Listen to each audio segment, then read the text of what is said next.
Okay, so hello everyone, welcome to day 11 of this series. And we'll be only doing one questions today, so yeah, let's get straight into it. Number 10. A ball is thrown with an inertial velocity of 20 meters per second, okay, at an angle of 30 degrees, okay, intersect into the horizontal, okay. So like this, it's like in this picture, right? Okay. Calculate the horizontal distance traveled by the ball. So we're calculating this, but let me use a different color. So we're calculating this, right? We're calculating this, and let's say that is S. Okay, so how can we calculate this, right? So to get S, one equation would be S equals to distance, speed equals to distance equals to speed times time. Okay, so the velocity is gonna be 20. Actually, not gonna be 20, and then it's not gonna be 20. Sorry, and then we need to find these two values, right? So we can find the velocity value by calculating the x vector of this ball. So the vector is like this. It has a gradient, so we can find the x and y vector of this whole vector using simple trigonometry. So we're gonna do that. So let's do that first. Okay, so let's draw like this. So we find x and y here. I'm sorry, x and y here. So to find y, we just use normal trigonometry. This is sine 30 equals to 1 over hypotenuse, which is 20.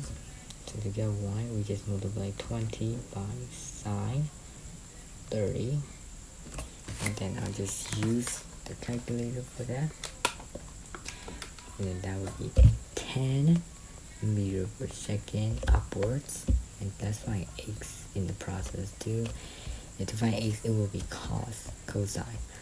And you get cosine 30 equals to x over 20. So x equals to 20 multiplied by cosine 30. So we put that in the calculator and we'll get 10 root 3 meters per second. Okay, so we found the x and y values of the ball. So it will be like this. This will be 20 meters per second. This will be x vector, which is 10 root 3 meters per second. And this will be 10 meters per second. Okay, and this is 30 degrees, right? Okay, so to find the time, let's find the time first. We have the velocity. We're gonna use this velocity.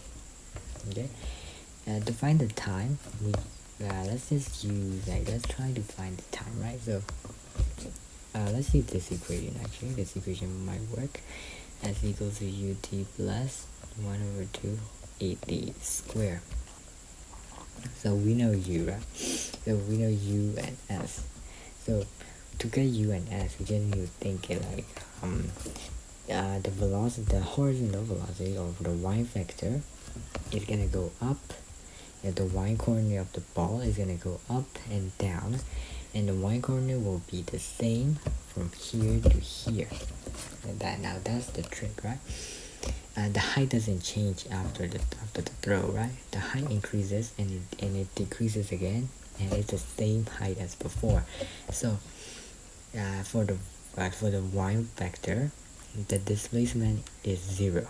So that's the trick here. So the s is gonna be 0, which is the displacement. Okay, so u, which is the inertial velocity, is gonna be 10. Because it's given here. So u is going to be 10.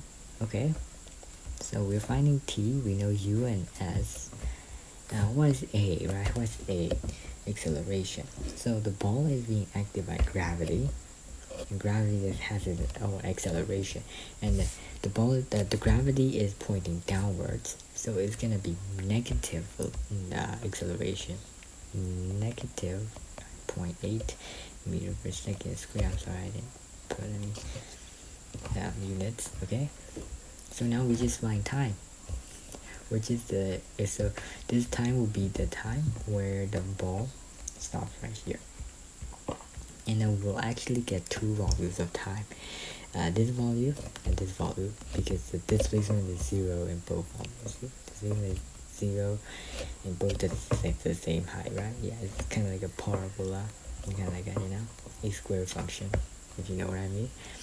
So s is equal to 0, u is 10, d plus 9.8, it's going to be negative 9.8, so I can remove this plus, and then place it with minus 2t squared. So I just use a calculator right here. I'm not going to solve the equation by hand. It will be minus 9.8 over 2, that's 10, and 0. We'll get t equals to 2.04 seconds, and then t equals to 0. Yeah, this is t equals to 0, and this is t equals to 2.04 seconds. Wow.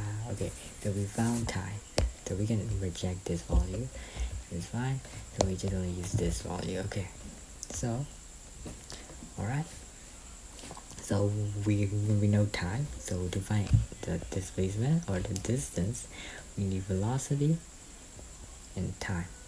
The velocity, we need to use this velocity. Actually, we use this velocity because it's the we need to use the x vector velocity, right?